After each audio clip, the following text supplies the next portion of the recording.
So we have Kyle Baker from Drumline, and we have his partner at hand. It's Mike. How are we saying our last name? Barheit. Barheit, Chief Financial Officer at PetBar. Welcome to the stage. Thank I will you. be fielding your questions, but for now, take it away and introduce yourselves because I'm a fill-in. Okay. Thank All you. right, thank you.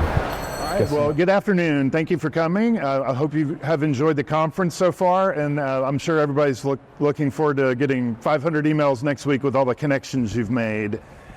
So welcome to our fireside chat on unleashing profit potential through pricing research. We sincerely hope that you will learn something today that will be applicable in your business, and that you will be encouraged in your research, and also that you'll be emboldened to take those difficult steps and some of the decisions that you have to make that might not seem intuitive until you conduct the research. So we'll start off with some brief introductions, and then we'll jump into the meat of our presentation. So again, my name's Kyle Baker. I'm with Drumline, and we offer financial services at the intersection of data, technology, math, and marketing. And we are all about helping our clients take steps forward each and every day through data-driven insights. We operate in a lot of different industries, including the nonprofit, healthcare space, as well as pet services, automotive, and so on. So with that, Mike, if you'll take a second to introduce yourself. Sure, thanks, PetBar. Cal. Hi, I'm Mike Barheit. I'm the CFO of PetBar. PetBar is the franchisor of upscale pet grooming and bathing boutiques. We have 33 stores across 7 states. And in the franchising world, we're what's called an emerging brand. That means that we've only been in franchising for a few years now, even though we have had company stores open since 2015. And that last little bit of information is relevant to some of the things that we're going to talk about here in a second. Thanks, Kyle. Very cool, thank you. So Mike, we know that companies that are kind of starting up and entering into the marketplace run into tons of challenges, especially in the the pet care industry. I'm sure it's very competitive. So let's just start off by tell us a little bit of background and kind of what led you to Drumline. Sure. So saying the pet industry is competitive is an understatement. We have 21,000 competitors in a highly defragmented industry. That doesn't even include the pet parents, right? So we technically compete against them as well. So what happened was this time last year, we found ourselves in a situation after several periods of very high inflation, high labor cost, and the same membership pricing and structure from 2015. So we knew we needed to make a change. At the time, everybody was taking price. Retailers and manufacturers were taking price. It was once in a lifetime taking price with no regret. So we realized we needed to do something. We had a choir of franchisees that just wanted to take price.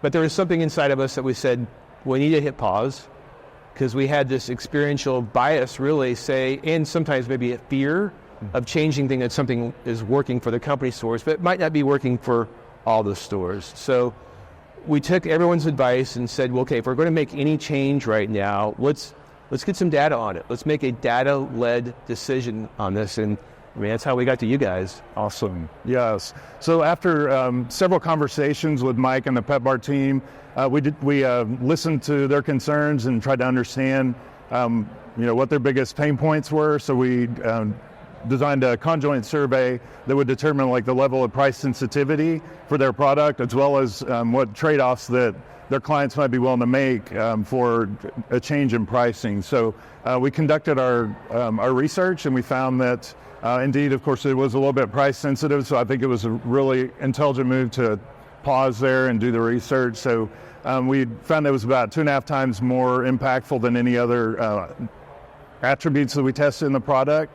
We also found that the number of baths that the customers got with the membership wasn't quite as important as originally thought. So they were able to back off of that because they were, had some resource constraints. We also tested some discounts and found that those weren't necessarily that compelling as well in the membership of the product. So they're able to hold off on those and kind of offer them as promotional offers. And then we also we tested some kind of different pet services like nail trim and oatmeal bath and so forth, and saw that the nail trim was very impactful. So high utility on that one. Right. So if you'll tell us, was there anything in the research findings that really surprised you? Yes, and it's a yes and no. The no part, as I mentioned before, is we had this experience of knowing our clients, and there was a fear too of changing what works. And we had, with our membership sales, I could see the data. I could see that membership turnover was trending greater, like it was getting worse. And so the thought of increasing the membership price, we didn't want to exacerbate that problem. So we knew we needed to do something. So I think what the surprising part for me was, because you guys did the exploratory analysis for us before, so we had a good idea who our clients were, and we found that the number one client that we have is in a higher demographic, threshold, but price was important across all demographics. So it's the number one thing, as Kyle mentioned. So that part was surprising. The really surprising part is we thought, as PetBar, we were giving them a really good deal with the membership. So to increase the price, we're thinking we're having to increase the price to cover some of the things that we're giving the client. But that told us that they didn't care about the extra stuff that we gave them. So we're trying to give them this extra stuff. We felt like we're doing a great job, and really they didn't want it. So that gave us the freedom to think about things a little bit differently. Okay. It meant they had to come back to a location extra times. That's right. Yeah. So in this example, one of the things that we did, so we changed the membership pricing and structure. And the structure, I mean by the components of the benefits in it. So Kyle talked about discounts and nail trims and other types of services. One of the biggest service that we had, and there was actual number of wash. So we had a set number of washes that members could get on a monthly basis. And what we found, like the surprising part was, and we kind of knew this in our hearts, was it was an obligation on them. Like, we're like, hey, you have to pay a little bit more, but there's work on your part too. Of it's a chore to get your dog into a car and get him to there and back and forth. So they didn't really like that obligation. So it was great to give them a gift of, freedom, basically. Right, yeah. And the kind of the way that they came across that as one of the deliverables is a market simulator. So we're able to let the client play around with different market scenarios if they want to offer various products, and really found that that's not that critical, right? Yeah, that part was a lot of fun. They gave us a market simulator, and it's basically this fancy model in Excel. I consider myself an Excel person, and I had to, try to look under the hood, and I just shut it. But it was great because I could play with it with our founders. We're a founder-led company, and it was great to be able to explain to them how different things work together. And so I don't know if any of you went to the storytelling sessions yesterday. That's a really big part of it. So the tool helped us with some of the storytelling. Good. Yeah. All right, well, let's jump into some of where the rubber meets the road or the paw meets the pavement. So let's talk about the implementation. So what challenges did you run across when you were going to your franchisees and pitching this? Yeah, so the number one problem with it was my ability to storytell, which I learned yesterday. We had great data. We really believed in what it showed us. We're on a tight time frame. Our Super Bowl season is Q4, so we just finished this at the end of Q3. So we're really hustling to try to get this done in October. We pitched it to the franchisees. It was new to them, and it fell flat. And understandably so, with the benefit of hindsight. I mean, I would have been scared too, just like, okay, we're going to change this next week. And so we put the brakes on that, and we decided just to walk the walk, right? So we're going to implement it in our company stores. So November and December, we implemented it in our company stores, and that was good. We had some good initial results, and that's a busy time of the year to be selling memberships. What was really impactful was January. When January came around, we saw huge year-over-year growth in our membership sales, which is great for two reasons. One, it's mature stores to have significant year-over-year growth, and January and February are our slowest months. So it was two strong indicators, but this is great. We need to roll this out to the franchisees. So we did that starting in March. Okay, very cool. Yeah. All right. So I will say, like, it's been really great working with PetBar. You've been a great client. Yeah, thank you. I mean, we've kept our relationship because the project ended kind of the end of last year. Yeah. It's just been great staying in touch because it's such a collaborative team and working together. Do you know like what your next steps will be as far as rolling this out further? Yeah, so we did a sales contest in March, and it was very successful. We had a new store in the Miami area. Okay. They killed it on membership sales. We haven't seen membership sales like that from any store. Granted, it's a new store. It's only 6 months. We'd expect high memberships from them, but it was still beyond what we would have expected. So we'll continue to roll this out and look for different initiatives about membership pricing. The way we rolled it out, we allowed the legacy members that we're calling to keep their membership.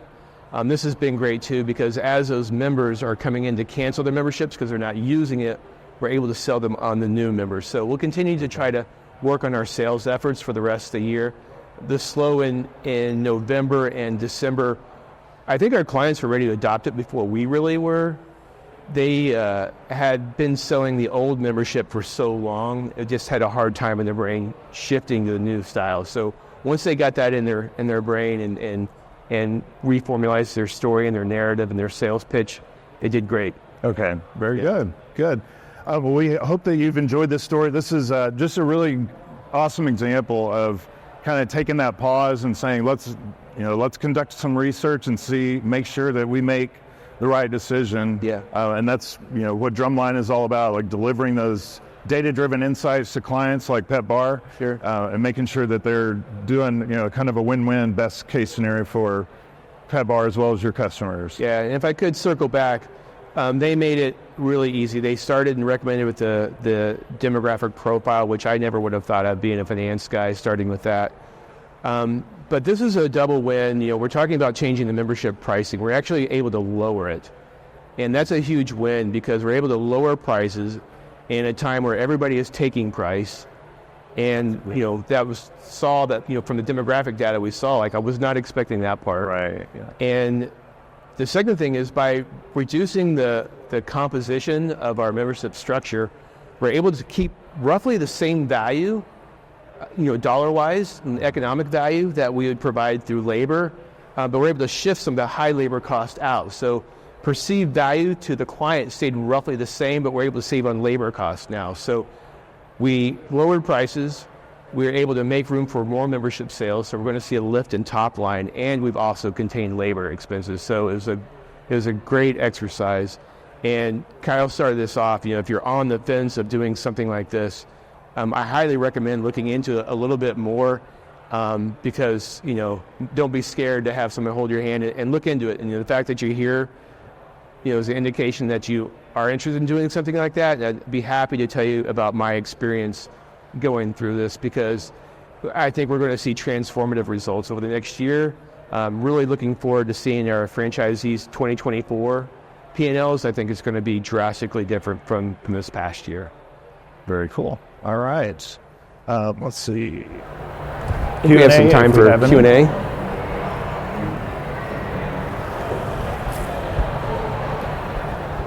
Okay. Question 1. Oh, good. Was the conjoint data shared with franchise? No, it was not. We told them about franchising is a delicate dance between the franchisor and the franchisees. Going back to storytelling, one of the things that we did, they recommend we use a population size of 500. We actually went, and knowing our franchisees, say, hey, let's just double that. So we did that, 1,000 sample size. So we tried to explain to them very clearly about what the conjoint was and what we did. And some of them got it, some of them for the finance world, some of them aren't. So it was a pretty wide audience. So for that reason, that's why we didn't share it. We didn't want them to draw their own conclusion because they wouldn't really know, not that they're not astute, but it's so niche that they probably would draw maybe a different conclusion.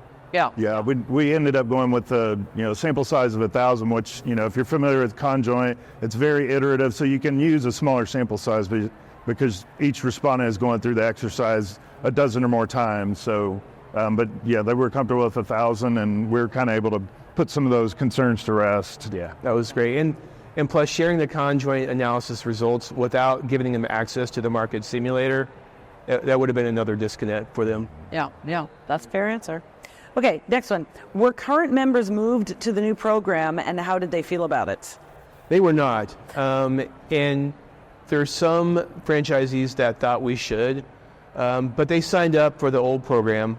We didn't want to have any, we have had clients for 9 years, and they may not be at our original store. They may have moved to a different store. So we didn't want to rock the boat with those guys. If they want to come in and get the new membership program, that's fine. It's roughly the same value, but maybe they don't feel the need to get all 4 memberships anymore. But if they are using it, we fully honor the number of washes that they have now. So we're just trying to build some goodwill. The incremental difference in profit between the two, for the number of legacy or founding memberships that we have, it's not going to move the needle. Yeah. Yep. Cool.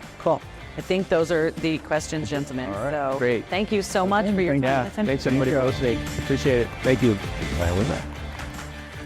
It's our last